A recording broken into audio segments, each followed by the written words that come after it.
जय श्री कृष्णा। 5वां अध्याय देवताओं का ब्रह्मा जी के पास जाना और ब्रह्माकृत भगवान की स्तुति। ओम नमो भगवते वासुदेवाय। श्री सुखदेव जी कहते हैं, परीक्षित, भगवान की यह गजेंद्र मोक्ष का पवित्र लीला समस्त पापों का नाश करने वाला है। इसे मैंने तुम्हें सुना दिया। अब रेवत मनवंतर की कथा सुनो। 5वें मनु का नाम था रेवत। वह चौथे मनु तामस के सगे भाई थे। उनके अर्जुन, बलि, विंध्य आदि कई पुत्र थे। उन मनवंतर में इंद्र का नाम था विभु और भूतस्य आदि देवताओं में प्रधान गण थे। परीक्षित, उस समय हिरणोमा रोमा, वेदशिरा, उदर्वबाहु आदि सप्तऋषि थे। उनमें शुभ्र ऋषि की पत्नी का नाम था वैकुंठा। उन्हीं के गर्भ से वैकुंठ नामक श्रेष्ठ देवताओं के साथ अपने अंश से स्वयं भगवान ने वैकुंठ नामक अवतार धारण किया था। उन्होंने लक्ष्मी देवी की प्रार्थना से उनको प्रसन्न करने के लिए वैकुंठ धाम की रचना की थी। वह लोक समस्त लोकों में श्रेष्ठ है। उन वैकुंठ नाथ के कल्याणमय गुण और प्रभाव के वर्णन में संक्षेप में तीसरे स्कंद में कर चुका हूं। भगवान विष्णु के संपूर्ण गुणों का वर्णन तो वह करे जिसने पृथ्वी के परमाणुओं की गिनती कर ली हो। और छठे मनु चक्षु के पुत्र चाक्षुष थे। उनके गुरु पुरुष सुधन्य आदि पुत्र हुए। इंद्र का नाम था मंत्रदुम और प्रधान देवगण थे आप्य आदि। उस मनवंतर में हविष्यान और वीरक आदि सप्तऋषि थे। जगतपति भगवान ने उस समय भी वेराज की पत्नी शंभुवती से के गर्भ से अजीत नाम का अंशावतार ग्रहण किया था। उन्होंने ही समुद्र मंथन करके देवताओं को अमृत पिलाया था तथा वह ही कश्यप रूप धारण करके मंद्राचल को मथनी का आधार बने थे। राजा परीक्षित ने पूछा, भगवान ने क्षीर सागर का मंथन कैसे किया? उन्होंने कश्यप रूप धारण करके किस कारण और किस उद्देश्य से मंद्राचरण को अपने पीठ पर धारण किया? देवताओं को इस प्रकार अमृत कैसे पिलाया?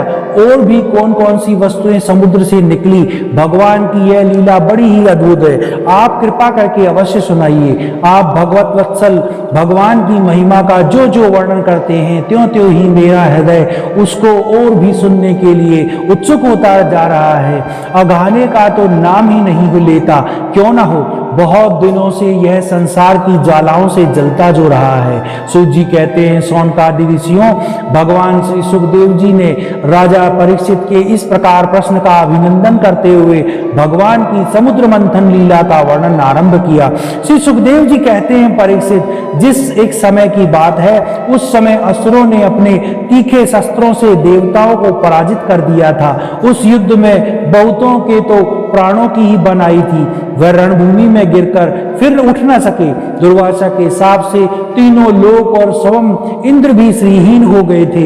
यहाँ तक कि यज्ञादि धर्म कर्मों का तो लोप ही हो गया था। यह सब दुर्दशा देखकर इंद्र, वरुण आदि देवताओं ने आपस में बहुत कुछ सोचा विचारा, परंतु अपने विचारों से वह किसी निश्चय पर नहीं पहुंचे। तब वह सब के सब सुमेरु के शिखर पर स्थित ब्रह्मा जी की सभा में गए और वहां उन लोगों ने बड़ी नम्रता से ब्रह्मा जी की सेवा में अपनी परिस्थिति का विस्तृत वर्णन उपस्थित किया।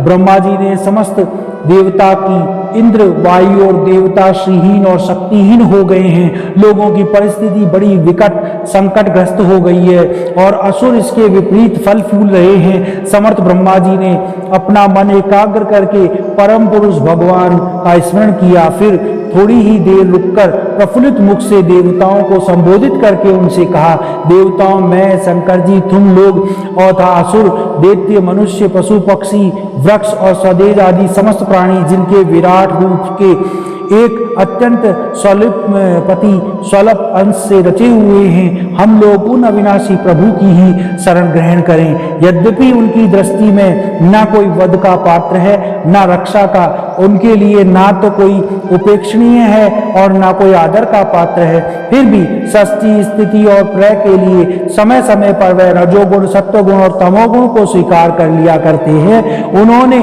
इस समय प्राणियों के कल्याण के लिए सत्वगुण को स्वीकार कर रखा है, इसलिए यह जगत की स्थिति और रक्षा का अवसर है। अतः हम सब उन्हीं जगत गुरु परमात्मा की शरण ग्रहण करें। वह देवताओं के प्रिय हैं और देवता उनके प्रिय है, इसलिए हम निर्जनों का वह अवश्य ही कुछ कल्याण करेंगे। श्री सुखदेव जी ने कहा, परीक्षित, देवताओं से यह कहकर ब्रह्मा जी देवताओं को साथ लेकर भगवान अजित के निजधाम वैकुंठ में चले गए। वह धाम तमोमयी प्रकृति से परे है। इन लोगों ने भगवान के रूप, स्वरूप और धाम के संबंध में पहले से ही बहुत कुछ सुन रखा था, परंतु वहां जाने का उन लोगों को कुछ दिखाई न पड़ा। इसलिए ब्रह्मा जी एकाग्र मन से वेदवाणी के द्वारा भगवान की स्तुति करने लगे। ब्रह्मा जी बोले, भगवान आप निर्विकार, सत्य, अनंत आदि पुरुष, सबके हृदय में अंतर्यामी रूप से विराजमान, अखंड और अकर्त्य है। मन जहां जहां जाता है वहां वहां आप पहले से ही विद्यमान रहते हैं। वाणी आपका निरूपण नहीं कर सकती। आप समस्त देवताओं के आधारणीय और स्वयं प्रकाश हैं। हम सब आपके चरणों में नमस्कार करते हैं। आप प्राण, मन, बुद्धि, अहंकार के ज्ञाता हैं। इंद्रियां और उनके विषय दोनों की ही आपके द्वारा प्रकाशित होते हैं। अज्ञान आपका स्पर्श नहीं कर सकता। प्रकृति के विकार, मरने जीने वाले शरीर से ही आप रहित है।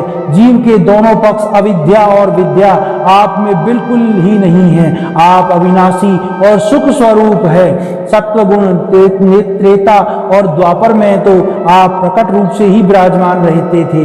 हम आप सबकी शरण ग्रहण हम आपकी सब शरण ग्रहण करते हैं। यह शरीर जीव का एक मनोमय चक्र है। 10 इंद्रियां और 5 प्राण, यह 15 इसके अरे हैं। सत्व, रज और तम, ये 3 गुण और इसकी नाभि हैं। पृथ्वी, जल, तेज, वायु, आकाश, मन, बुद्धि और अहंकार, ये 8 इसमें नेमी है और स्वयं माया इसका संचालन करती है। यह बिजली से भी अधिक शीघ्रगामी है। इस चक्र के धुरे हैं स्वयं परमात्मा। वह ही एकमात्र सत्य हैं। हम उनकी शरण में हैं। जो एकमात्र ज्ञान स्वरूप प्रकृति से परे और अदृश्य है, जो समस्त वस्तुओं के मूल स्थित अव्यक्त है और देश, काल अथवा वस्तु से जिनका पार नहीं पाया जा सकता, वह प्रभु इस जीव के हृदय में अंतर्यामी रूप से विराजमान रहते हैं। विचारशील मनुष्य भक्ति योग के द्वारा उन्हीं की आराधना करते हैं। जिस माया से मोहित होकर जीव अपने वास्तविक लक्ष्य अथवा स्वयं रूप को भूल जाता है और वह उन्हीं की और कोई भी उसका पार नहीं पा सकता, परंतु सर्वशक्तिमान प्रभु अपनी उस माया तथा उसके गुणों को अपने वश में करके समस्त प्राणियों के हृदय में समभाव से विचरण करते रहते हैं। जीव अपने पुरुषार्थ से नहीं उनकी कृपा से ही उन्हें प्राप्त कर सकता है। हम उनके चरणों में नमस्कार करते हैं। यूं तो हम देवता और ऋषिगण भी उनके परम प्रिय सत्वमय शरीर से ही उत्पन्न हुए हैं, फिर भी उनके बाहर भीतर एक रस प्रकट वास्तविक स्वरूप को नहीं जानते। तब रजोगुण और तमोगुण प्रधान असुर आदि तो उन्हें जान ही कैसे सकते हैं। उन्हीं प्रभु के चरणों में हम नमस्कार करते हैं। उन्हीं की बनाई हुई यह पृथ्वी उनका चरण है।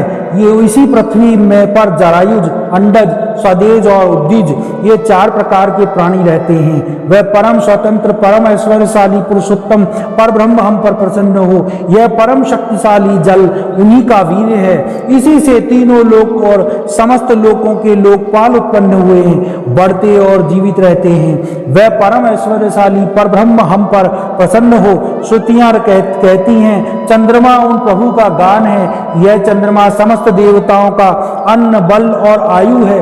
वही वृक्षों का सम्राट एवं प्रजा की वृद्धि कराने वाला है। ऐसे मन को स्वीकार करने वाले परम ऐश्वर्यशाली प्रभु हम पर प्रसन्न हो। अग्नि प्रभु का मुख है। इसकी उत्पत्ति भी इसीलिए हुई है कि वेद के यज्ञ यज्ञादि कर्मकांड पूर्ण रूप से संपन्न हो सके। यह अग्नि ही शरीर के भीतर जठराग्नि रूप से और समुद्र के भीतर बड़वानल के रूप में रहकर उनमें रहने वाले अन्न, जल आदि धातुओं का पाचन करता है और समस्त द्रव्यों की उत्पत्ति भी उन्हीं से हुई है। ऐसे परम ऐश्वर्यशाली भगवान हम पर प्रसन्न हो, जिनके द्वारा जीव देवैन मार्ग से ब्रह्मलोक को प्राप्त होता है, जो वेदों के साक्षात मूर्तिमान एवं भगवान का ध्यान करने योग्य धाम है, जो पुण्य लोक स्वरूप होने के कारण मुक्ति के द्वार और अमृतमय है, उन काल रूप होने के कारण मृत्यु भी है। ऐसे सूर्य जिनके नेत्र हैं, वह परम ऐश्वर्यशाली भगवान हम पर प्रसन्न हो। प्रभु के प्राण से ही चराचर प्राण तथा उनके मानसिक, शारीरिक और इंद्रिय संबंधी बल देने वाले वायु प्रकट हुई है। वह चक्रवर्ती सम्राट हैं, जो इंद्रियों के अधिकृत देवता, हम सब उनके अनुचर हैं। ऐसे परम ऐश्वर्यशाली भगवान हम पर प्रसन्न हो, जिनके कानों से दिशाएं, हृदय से इंद्रिय गोलक और नाभि से वह आकाश उत्पन्न हुआ है, जो पांचों प्राण, दसों इंद्रिय, मन व पांचों असु एवं शरीर का आश्रय है, वह परम ऐश्वर्यशाली भगवान हम पर प्रसन्न हो, जिनके बल से इंद्र, प्रसन्नता से समस्त देवगण, क्रोध से शंकर, बुद्धि से ब्रह्मा, इंद्रियों से वेद और ऋषि एवं लिंग से प्रजापति उत्पन्न होते हैं, वह परम ऐश्वर्यशाली भगवान हम पर प्रसन्न हो, जिनके वक्षस्थल से लक्ष्मी, छाया से पितृगण, स्तन से धर्म, पीठ से अधर्म, सिर से आकाश, विहार से अप्सराएं प्रकट हुई है, वह परम ऐश्वर्यशाली भगवान हम पर प्रसन्न हो, जिनके मुख से ब्राह्मण और अत्यंत रहस्यमय वेद, भुजाओं से क्षत्रिय और बल जांघाओं से वैश्य, उनकी वृत्ति व्यापार कुशलता और चरणों से वेद ब्रह्म शूद्र और उनकी सेवा आदि वृत्ति प्रकट हुई है, वह परम ऐश्वर्यशाली भगवान हम पर प्रसन्न हो, जिनके उधर से लोभ और ओष्ठ से प्रीति, नासिका से कांति, स्पर्श से पशुओं का प्रिय काम, भोगों से याम और नेत्र से रोमों के काल की उत्पत्ति हुई है, वह परम ऐश्वर्यशाली भगवान हम पर प्रसन्न हो। पंचभूत काल कर्म सत्वादि गुण और जो कुछ विवेकी पुरुष के द्वारा बाधित किए हुए योग्य निर्वचनीय और अनिर्वचनीय विशेष पदार्थ हैं, वह सब के सब भगवान की योग माया से ही बने हैं, ऐसा शास्त्र कहते हैं। वह परम ऐश्वर्यशाली भगवान हम पर प्रसन्न हो, जो माया निर्मित गुणों के दर्शनादि वृत्तियों के द्वारा आसक्त नहीं होते, जो वायु के समान सदा सर्वदा असंग रहते हैं, जिनमें समस्त शक्तियां शांत हो जाती है, उन अपने आत्मानंद के लाभ से परिपूर्ण आत्मस्वरूप भगवान को हमारे नमस्कार है। प्रभु, हम आपके शरणागत हैं और चाहते हैं कि मंद मंद मुस्कान से युक्त आपका मुख कमल अपने इन्हीं नेत्रों से देखें। आप कृपा करके हमें उनका दर्शन कराइए। प्रभु, आप समय समय पर स्वयं ही अपनी इच्छा से अनेकों रूप धारण करते हैं और जो काम हमारे लिए अत्यंत कठिन है उसे आप सहज में ही कर देते हैं। आप सर्वशक्तिमान हैं, आपके लिए इसमें कोई सा कठिनाई नहीं है। विषयों के लोभ में पड़कर जो देहाभिमानी दुख भोग रहा है, उन्हें कर्म करने में परिश्रम या क्लेश तो बहुत अधिक होता है, परंतु फल बहुत कम निकलता है। अधिकांश में जो उनके विफलता ही हाथ लगती है, परंतु जो कर्म आपको समर्पित किए हुए हैं उनके करने में समय पर परम सुख मिलता है।